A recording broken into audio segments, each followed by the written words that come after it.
નમસ્કાર, today news ગુજરાતીમાં આપનું સ્વાગત છે। સુરતથી મહત્વના સમાચાર સામે આવી રહ્યા છે। સુરતની સિંગણપોર પોલીસ દ્વારા નકલી માર્કશીટ અને બોગસ ડિગ્રી કૌભાંડમાં વધુ એક આરોપીની દિલ્હીના હરિયાણા ખાતેથી સિંગણપોર પોલીસે 60 જેટલી બોગસ ડિગ્રીઓ અને માર્કશીટ સાથે આરોપીને ઝડપી પાડી ધરપકડ કરી છે। જ્યારે સમગ્ર કૌભાંડમાં સામેલ અન્ય આરોપીઓની પણ પોલીસ દ્વારા શોધખોળ હાથ ધરવામાં આવી છે।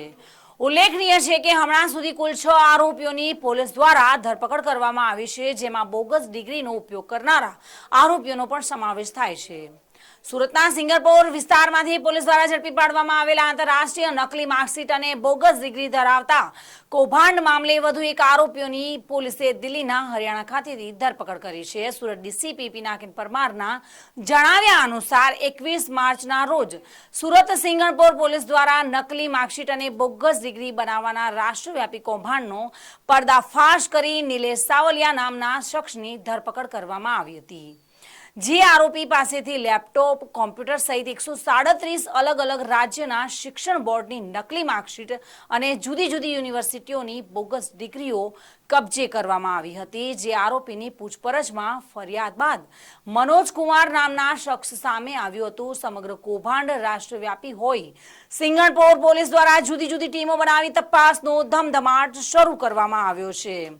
જે તપાસ દરમિયાન પોલીસને એક બાદ એક કડીઓ મળતી ગઈ હતી અને સમગ્ર એક પ્રકારની એજન્ટોની લાંબી ચેન ચાલી રહી હોવાની શક્યતાના પગલે પોલીસે ખૂબ જ ઊંડાણપૂર્વકની આ કેસની તપાસ શરૂ કરી હતી। ગુજરાત બહારની કેટલીક યુનિવર્સિટીઓની પણ સંડોવણી હાલ સામે આવી છે। જે યુનિવર્સિટીઓ સાથે દિલ્હી અને હરિયાણામાં બેઠેલા માસ્ટર માઇન્ડો સંપર્કમાં હોવાનું હમણાં સુધીની તપાસમાં સામે આવ્યું છે। પોલીસ તપાસમાં દિલ્હી અને હરિયાણા ખાતે બેઠેલા બોગસ ડિગ્રી અને નકલી માર્કશીટ કૌભાંડના મુખ્ય સૂત્રધારોના કેટલાક ટાઉટો પણ યુનિવર્સિટીમાં બેઠેલા છે। જે ટાઉટોના માધ્યમ દ્વારા બોગસ ડિગ્રી અને સર્ટિફિકેટ સહિત નકલી માર્કશીટ અન્યોને આપવામાં આવતી હતી। કોઈ એજન્સી અથવા ફોરેનની યુનિવર્સિટી આવી બોગસ ડિગ્રીઓ અથવા તો સર્ટિફિકેટનું વેરિફિકેશન કરે ત્યારે આ યુનિવર્સિટીઓ દ્વારા તેને ઓથોરાઇઝ તરીકે જાહેર કરી આપવામાં આવતી હતી। આ ખૂબ જ મોટું રાષ્ટ્રવ્યાપી કૌભાંડ હોવાનું હમણાં સુધીની તપાસમાં સામે આવતા પોલીસ તેની ઝીણવટભરી રીતે તપાસ કરી રહી છે। જ્યાં આગામી દિવસોમાં કૌભાંડના મુખ્ય સૂત્રધારો સહિત અલગ અલગ યુનિવર્સિટીઓના કરતા હર્તાઓની ધરપકડ થાય તો તેમાં નવાઈ નથી। આ કૌભાંડ રાષ્ટ્રવ્યાપી કૌભાંડ છે અને ધાર્યા કરતાં ઘણું મોટું કૌભાંડ છે।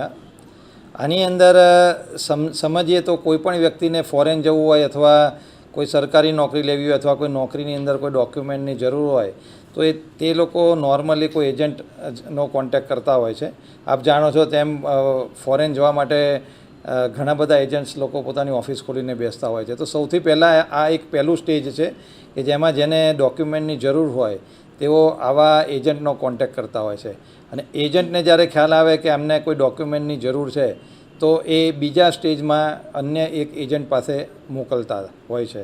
તો હમણાં જે અગાઉ 21 તારીખે આપણે નિલેશ સાવલિયાને પકડેલો એ આ ટાઈપનો ગુજરાતનો એજન્ટ હતો। એટલે એની પાસે અલગ અલગ એજન્ટ્સ કોન્ટેક્ટમાં હતા। એમાં અમે 2 એજન્ટની ધરપકડ કરેલી છે સિલવાસાથી, જેનું નામ છે આસિફ જીવાણી અને કેતન જેઠવા। આ બંને એજન્ટ આવા જે માણસોને સર્ટિફિકેટ અથવા ડિગ્રીની જરૂર હોય એવા લોકોને આ નિલેશ સાવલિયા પાસે મોકલી આપતા। નિલેશ સાવલિયા પછી આવા માણસોનો ડેટા એ લોકોના પૈસા લઈને દિલ્હી અને હરિયાણાના 3 માણસોના નામ અત્યારે અમારી સામે આવેલા છે। જેમાં એકનું નામ છે કરણ, બીજું છે મનોજ કુમાર અને ત્રીજું છે રાહુલ સૈની। આ લોકો પાસે મોકલી આપતા હતા અને આ રાહુલ સૈની આ 3 માણસો એવા છે કે જે લોકોને આવા નિલેશ સાવલિયા જેમ ગુજરાતમાં એજન્ટ છે એમ આખા ઇન્ડિયાની અંદર આવા ઘણા બધા એજન્ટ્સ એ લોકોના કોન્ટેક્ટમાં હતા અને આવા માણસોને આ લોકો સર્ટિફિકેટ પ્રોવાઈડ કરતા હતા। જે પૈકી સિંગણપુરની અમારી ટીમ દ્વારા રાહુલ સૈનીની 24 તારીખે અટક કરવામાં આવેલી છે અને જ્યારે એનું ઘરનું સર્ચ કરવામાં આવ્યું ત્યારે તેની પાસેથી અલગ અલગ 60 ડિગ્રીઓ અને સર્ટિફિકેટ્સ મળેલા છે, જેની અંદરથી 47 નામજોગ છે અને બાકીની 13 એ નામ વગરના સર્ટિફિકેટ અને ડિગ્રીઓ છે।